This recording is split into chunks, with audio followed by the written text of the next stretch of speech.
So I think Howie Roseman just found his replacement for Kelee Ringo. We're going to break down the Jakorian Bennett trade coming up next right here on the Locked On Eagles podcast.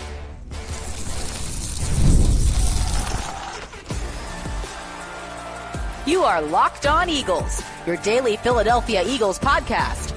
Part of the Locked On Podcast Network, your team every day.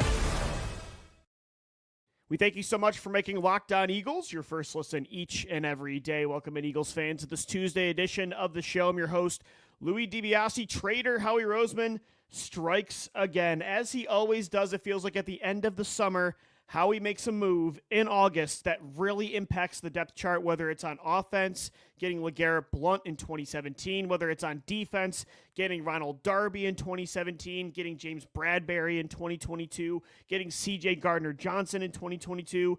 This is just vintage Howie Roseman. He did it again, agreeing at 11 o'clock at night on a Monday with a deal with the Las Vegas Raiders for cornerback Jakorian Bennett, sending defensive tackle Thomas Booker V over to Vegas. And this isn't just some, I think a lot of people don't know who Jakorian Bennett is. This isn't just some depth move for a player that has experience in a young cornerback room to be the, fourth or fifth guy, to be more of an upgrade over a Mac McWilliams or an Adoree Jackson. No, I think what Howie Roseman just did was find his Kelee Ringo replacement.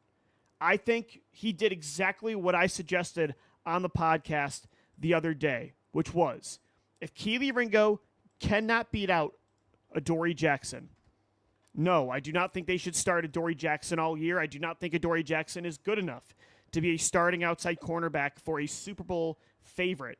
I don't think he's good enough to start 17 games at a high level and the playoffs. If Kelee Ringo, as high as I am on Ringo's potential, if he can't beat out that guy, it should be the field. It should be Kelee Ringo or the field. I'm not saying that it's over for Kelee Ringo, but the Jakorian Bennett trade is a really bad sign for Ringo in the franchise's belief in him. It's a bad sign for Vic Fangio's belief in Kelee Ringo. I think Howie Roseman is much higher on Kelee Ringo than Vic Fangio, but Howie Roseman also really listens to Vic Fangio, and I think Bennett is a guy that can not only compete to be the CB2 on the outside, considering he's played the majority of his snaps in the NFL and in college on the outside. Not only do I think he's going to compete with Kelee Ringo and Adoree Jackson, I think he's now the favorite to be the outside cornerback opposite Quinyon Mitchell and Cooper DeJean. Jakorian Bennett was one pick ahead of Kelee Ringo in the fourth round of the 2023 NFL draft. He has played 712 snaps at outside corner, just 28 snaps in the slot. He started 11 games over the past 2 years, and his numbers are really good. He's allowed just 18 catches on 37 targets. That was last year, managing 7 pass breakups. I mean, some of his matchups against star receivers like Jamar Chase, he held him to just 3 receptions for 16 yards on 14 targets. Against Cortland Sutton, 1 reception for 24 yards on 3 targets. He held Ladd McConkey to no catches on just 1 target. Like, this isn't some Eli Ricks competition.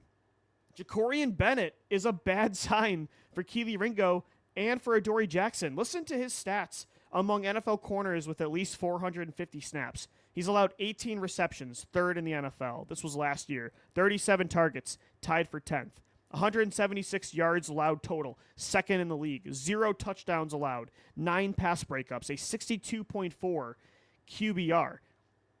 And he's, 23, 24 years old. He runs a 4.3 flat, 40-yard dash. This was a guy that, when you look at his advanced stats, was one of the best zone coverage corners in the entire NFL last year. And considering Vic Fangio plays zone coverage, it feels like 90% of the time. Take note of this trade. This isn't the Jaquiski Tart signing of a few years ago. This isn't bringing in depth. This is very similar to the CJ Gardner-Johnson trade, to the signing of James Bradberry, to bringing in LeGarrette Blount in 2017. I said it earlier this week. I'll say it again. Kelee Ringo, and I said on the show yesterday, a tie between Ringo and Jackson, that should go to Kelee Ringo. But for the Eagles, I'm starting to think Kelee had to beat out Adoree Jackson convincingly. And if not, they were going to go out and make another move. Now, I kept suggesting it was Asante Samuel Jr., maybe a Rasul Douglas, maybe you trade for a Greg Newsome from the Cleveland Browns. Like, those were the three names that I continued to put out there. But when you think about the kind of move that Howie Roseman makes, like, this makes all the sense in the world. And to only give up Thomas Booker for a player of Bennett's caliber that's had this kind of production, and again, he's only had 11 starts in 2 years. It's not like the Eagles just traded for Derek Stingley, or it's not like they brought in a Reek Woolen. But to give up Thomas Booker, your fifth defensive tackle on the depth chart, maybe not even fifth because Gabe Hall's been playing really well in training camp, and I thought maybe he could take Booker's job. We know Ty Robinson's going to be ahead of him. Like, that's such a steal. By the way, Gabe Hall, one of Gino Camilleri's my guys. Shout out to Gino. He's been having a great camp. Yeah, this is a legit move. And look, I would still like to see Kelee Ringo get a chance to grow and start the season. I know it's a Super Bowl year, but I would like to have him go through some growing pains, but you see the flashes as well. He's younger than Quinyon Mitchell. But Howie Roseman listens to Vic Fangio, and I just don't think Vic Fangio is a Ringo guy. Adoree Jackson, whether we like it or not, was leading this competition. 5 practices over the last 8 practices where he started with the first-team defense 3 times for Kelee Ringo. And while, again, I don't agree with that, it's been close. I think Ringo should just get the opportunity to be the guy. The fact of the matter is that Fangio was giving Jackson those reps. He was giving Isaiah Rodgers that job last year. I just don't think Fangio's ever going to believe in Kelee to the same level as other players, because while Kelee Ringo has his strengths, I don't think they're the kind of strengths that Vic Fangio wants in his scheme. I don't think they're the kind of strengths that he wants in his cornerbacks. I think the weaknesses of Kelee outweigh the strengths in Fangio's eyes. And I think for me, if that is the case and you are Howie Roseman, you have to accept it, and you got to give Fangio then some other alternatives that aren't Adoree Jackson. Because again, Adoree Jackson, if he's beating out Ringo, like, okay, awesome, good for him. That to me is not good enough. That more to me is a referendum on Kelee Ringo's inability to beat out an aging 31-year-old player that I just don't think has the same level of speed or coverage ability that he did even a couple years ago in New York. I think that's more of a referendum on Ringo than it is a hype session of Adoree Jackson's abilities. So this move, to me, tells Eagles fans, tells the organization that they're looking for outside help to be a starting outside corner for the Eagles defense in 2025. This tells me that maybe they're not all out on Ringo, but I think they're losing faith. Again, it's not like they brought in some star. It's not like they, even brought in Asante Samuel Jr., who's a bigger name, has more production. But this isn't some random depth move. Like, this is a legitimate trade that broke on a Monday night at 11 o'clock that I think we really need to take notice of. Jakorian Bennett traded to the Eagles for only defensive tackle Thomas Booker. And football Twitter, the nerds, the analytics, side of football Twitter, the, draft junkies as well, the film guys, they all really like this move. And like one I'm reading right now, never trade with Howie Roseman. I get that Bennett doesn't fit the Pete Carroll profile, but he was so productive last season and is so young. Don't like this trade for Vegas. Like, that's what a lot of people are saying, and everybody's churning out these stats, and they're really impressive. And he's 5'11", he's a little bit undersized, but Jakorian Bennett runs a 4.3 flat. And when he's shutting down guys like Jamar Chase and Cortland Sutton and Ladd McConkey, those are 3 very different style receivers. That tells you that this might be a complete cornerback that's entering his prime that Howie Roseman got for pennies on the dollar. And also contractually, they're paying him a 4th-round rookie contract. So this is just your typical Howie Roseman move. And I want to get into that a little bit more coming up next as we break down the Jakorian Bennett trade right here on the Locked On Eagles podcast.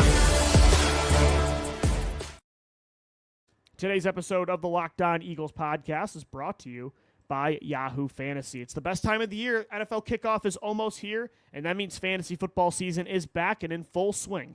And this year, Yahoo Fantasy is turning things up with a fantasy football experience like never before. This year, me and the guys of the Locked On Eagles squad, we're playing on Yahoo Fantasy, and you should too, whether you're a first-timer or a veteran making your millionth league. I have my real legit draft next Sunday.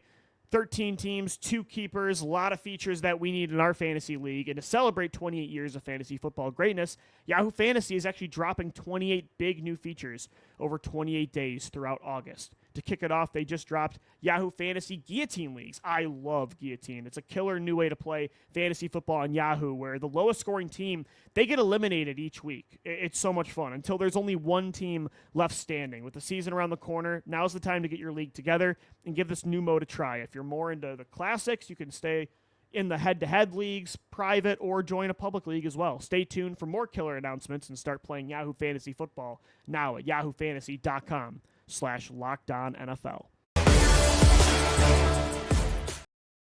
Thanks as always for making Locked On Eagles your first listen each and every day. Breaking down the Jakorian Bennett trade late on Monday night. Trader Howie Roseman strikes again. Howie loves a good summer trade. Like, this is just what he does.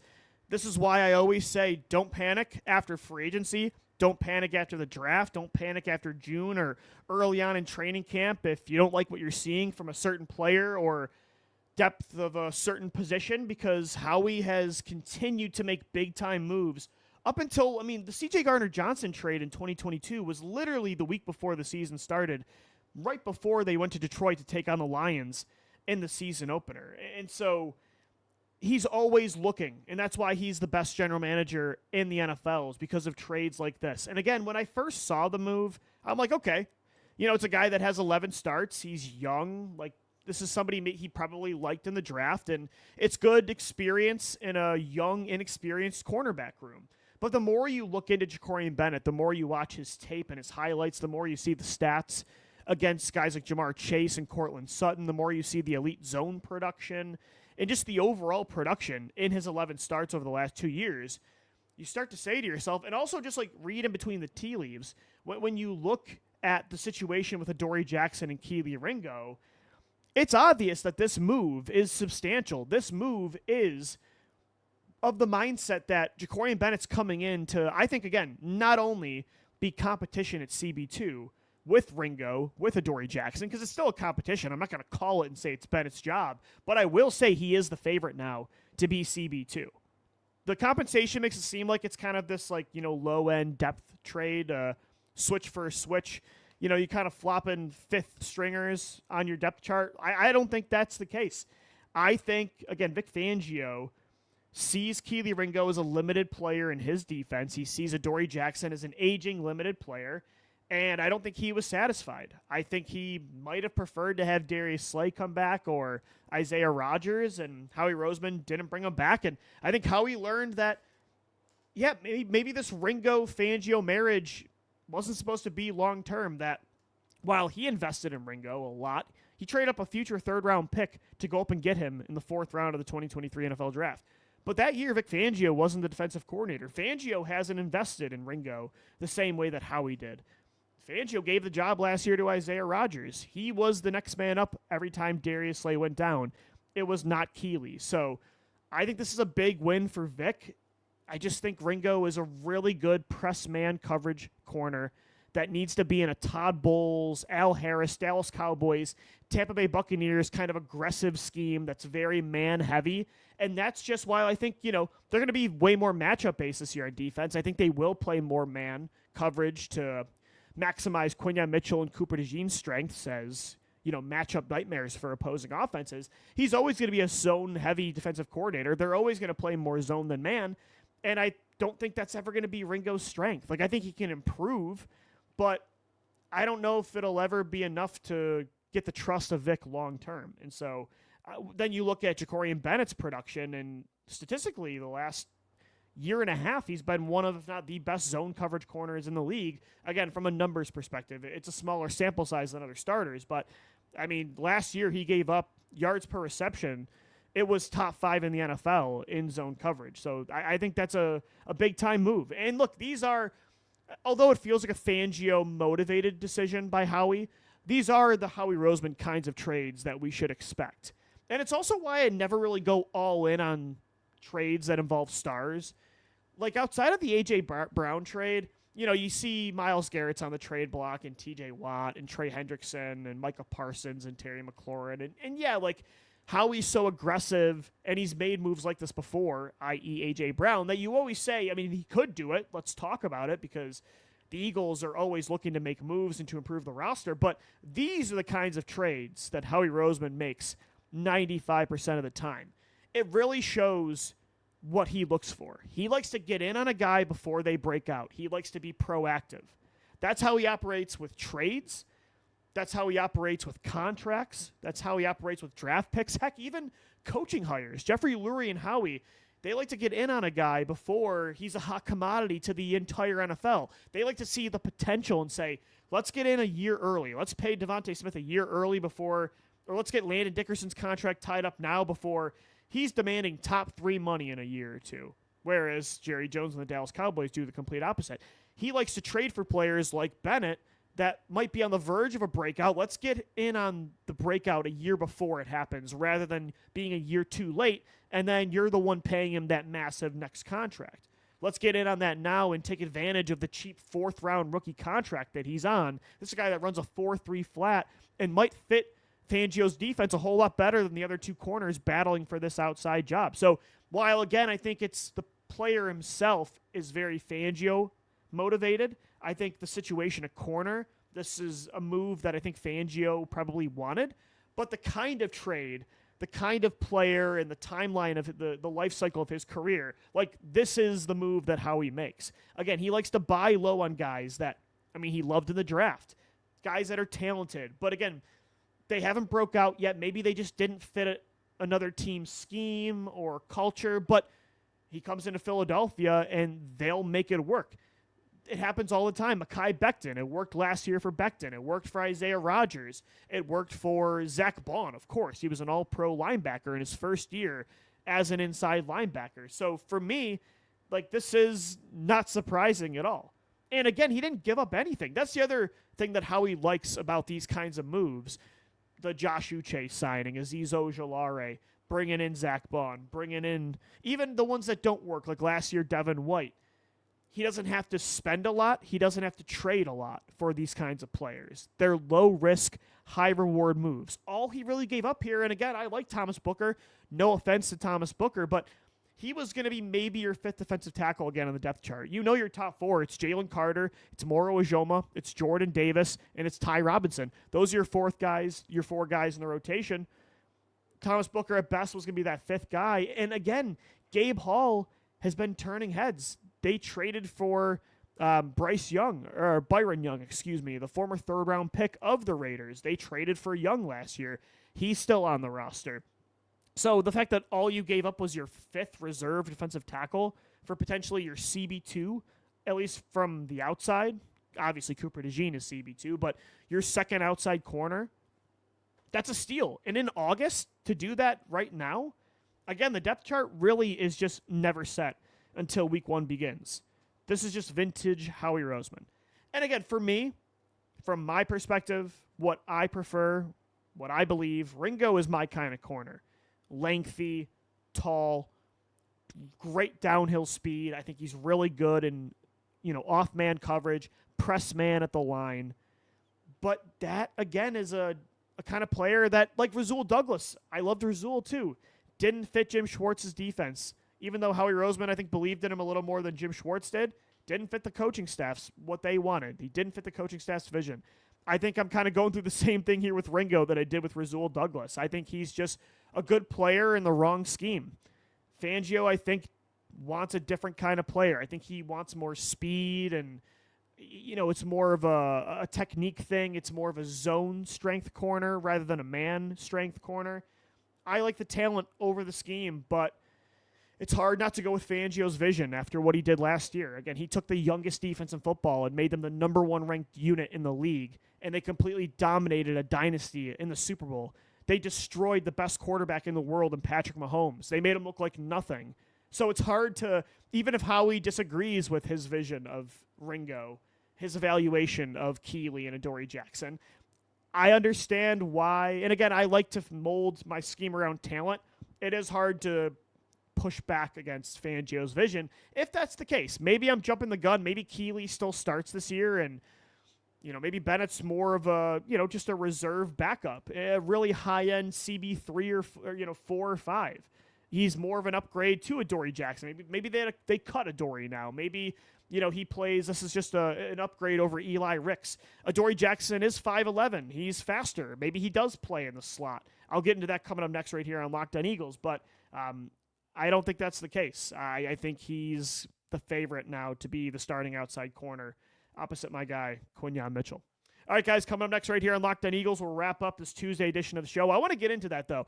If Kelee Ringo maybe still is the guy, like let's say he wins this job in the preseason over the last month of training camp, what could Booker's alternative role be? I have an idea involving the slot. We'll get into that coming up next right here on Locked On Eagles.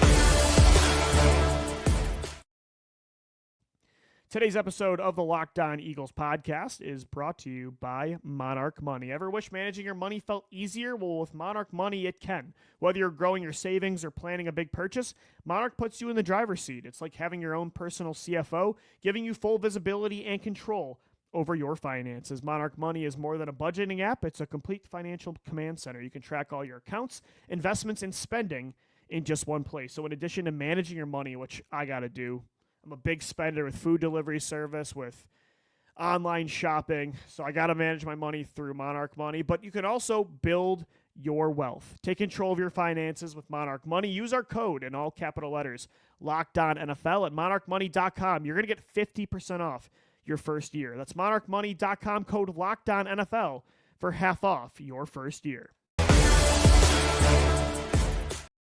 Thanks as always for making Locked On Eagles your first listen each and every day. The Eagles made a late night trade Monday night. I was getting ready to go to bed. I'm recording this still technically. Well, now it's not Monday anymore. It's 12:55 a.m. So it is Tuesday, but I was getting ready to record this show on Monday night because Howie just a couple hours ago traded for Raiders cornerback Jakorian Bennett, sending defensive tackle Thomas Booker over to Vegas. Looks like there's no draft pick compensation for this trade. Again, like I said on the show already, I think Bennett's going to be the favorite heading into Philly to be the starting corner opposite Quinyon on the outside. I think he's the favorite over Kelee Ringo now. I think he's the favorite over Adoree Jackson. This just feels like a handpicked player by Vic Fangio. I feel like he just fits this defense, really well. I was looking at that stat. So I saw a graphic, cornerbacks man versus zone yards per coverage snap. Jakorian Bennett allowed the fewest yards per coverage snap in zone coverage last year, 0.2 yards per coverage snap. That was better than the next up, my guy Rick Woolen and Pat Surtain. Funny enough, Adoree Jackson is fourth on this list, so I'll give him credit for that. Adoree Jackson was actually really good in zone coverage last year, but Jakorian Bennett was the best one. So getting him for a fifth string defensive tackle in August, I think is a steal for Howie Roseman. I don't know how he keeps doing it, but I really like the move. I don't like it for Ringo, but in a vacuum, the player himself, the value that you're not giving up, the lack of money that you're spending, I think this is a slam dunk. Again, in the scenario where you don't believe in Kelee Ringo. Let's say you do, though. Let's say Kelee still can win this job. Again, it's not like you traded. If you bring in Asante Samuel, that kind of player is starting for you. If you trade for a Greg Newsome, or you make a big move like Rick Woolen, I don't know why Seattle would trade him, but there's been rumors about it. Like, let's say they did that, then it's over. Like, that guy is starting, right? Bennett is just good enough where he could be the favorite to start, but it's not like he is so much better than Kelee Ringo. Just in another stratosphere, in another universe compared to Adoree Jackson. I think it's still an open battle between the three. I think Bennett's the favorite, but there is still a chance that Kelee wins it. Maybe they want to push him even more and see how he responds to this. Fangio likes to motivate that way. Look at him calling out Adoree Jackson in his press conference the other day. If that's the case, Bennett could still be on the field this year. Fangio continues to talk about Cooper DeJean playing safety. He said it again in his presser on Sunday that Coop keeps making plays at safety. He said, as I thought, he's looked really good at safety. There was even a type of passing play that he referenced in 2024 they struggled with that DeJean blew up the play the other day at safety. If this is maybe really the plan for Vic, for DeJean, Vic's plan for Cooper, to move him around the formation as this roaming Malcolm Jenkins type of safety, a Brian Branch or a Kyle Hamilton, if you will. If that's the case, Jakorian Bennett, again, he played 712 snaps on the outside at outside corner, and I think he barely played slot. Let me see here. What was the total snap count? 712 snaps on the outside, just 28 snaps on the slot, according to Pro Football Focus. At Maryland, he played over 1,200 snaps on the outside, just 220 snaps at slot. So, yeah, I mean, Bennett's an outside corner, but he is 5'11".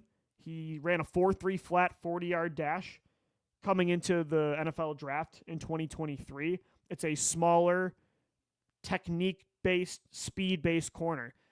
That projects into the slot, and we know Fangio likes to change positions. He likes to see guys' potential. Zach Bond, he said, you're not an edge. You're an inside linebacker. Maybe he says, Cooper DeJean, you're a great slot corner, but I think your ceiling is actually at safety. Jihad Campbell, I'm going to move you from maybe edge to inside linebacker to edge. Fangio likes to do this kind of stuff. Maybe he sees Bennett as a slot corner and he says this can be DeJean's replacement, so now we can feel free to move Cooper wherever we want, including the slot at times, but maybe when Coop's doing other things, Bennett comes onto the football field. Now, I push back on that idea a little bit because you drafted Andrew Makuba in the second round this year to be a full-time starter. Like, you made that move so Makuba's on the field at all times. And if Bennett's a full-time slot guy and DeJean's a full-time safety, then you spent a second-round pick on a third safety and Drew Makuba to be a rotational player. Like, I can't really foresee that. And I think Cooper's ceiling is in the slot. Again, I thought he was the best slot corner in football last year as a rookie. But it is an idea for packages. Like, if they really, maybe they don't plan on doing it more than Cooper DeJean playing in the slot, but if they do plan on maybe having it be 50-50, Coop's in the slot versus roaming around and playing the pseudo, dime linebacker safety role, then there's going to be a lot of slot snaps for somebody else, and maybe they just don't trust Mac McWilliams to be that guy. Maybe they don't trust Drew Makuba to be that player. Maybe they trust Bennett. So if he's not the starting outside corner this year, I still think there's a lot of snaps for Bennett to play football this year for the Eagles. Again, he hasn't played slot, but I think he translates there a whole lot better than Ringo does or Adoree Jackson. I think he could probably be a better slot corner this year than Drew Makuba. I think Drew Makuba's strengths are very similar to C.J. Gardner-Johnson. I want him playing cover 2 deep safety. Sidney Brown, I don't want in the slot. Bennett might be your primary slot backup. Eli Ricks has some experience.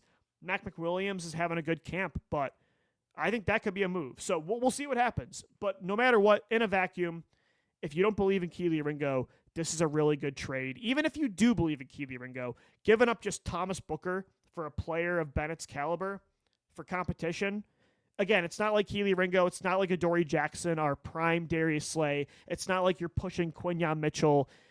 As much as I'm high on Ringo, he's not a proven star. Bringing in somebody like this on a similar tier to compete with him, he was literally the draft pick right ahead of Kelee in 2023. I don't hate it. Again, you gave up nothing and you're paying pennies on the dollar for a fourth-round rookie contract. So we'll see what happens. The preseason comes up Thursday. I'm sure Bennett will get a lot of snaps next week in camp in the preseason to maybe earn a starting job on Fangio's 2025 defense. We'll continue to cover it right here on the Locked On Eagles podcast. Make sure you subscribe on all podcast platforms and on YouTube as well. Until tomorrow, thanks so much for downloading, watching, and listening, and let's go Birds. Fly, Eagles, fly.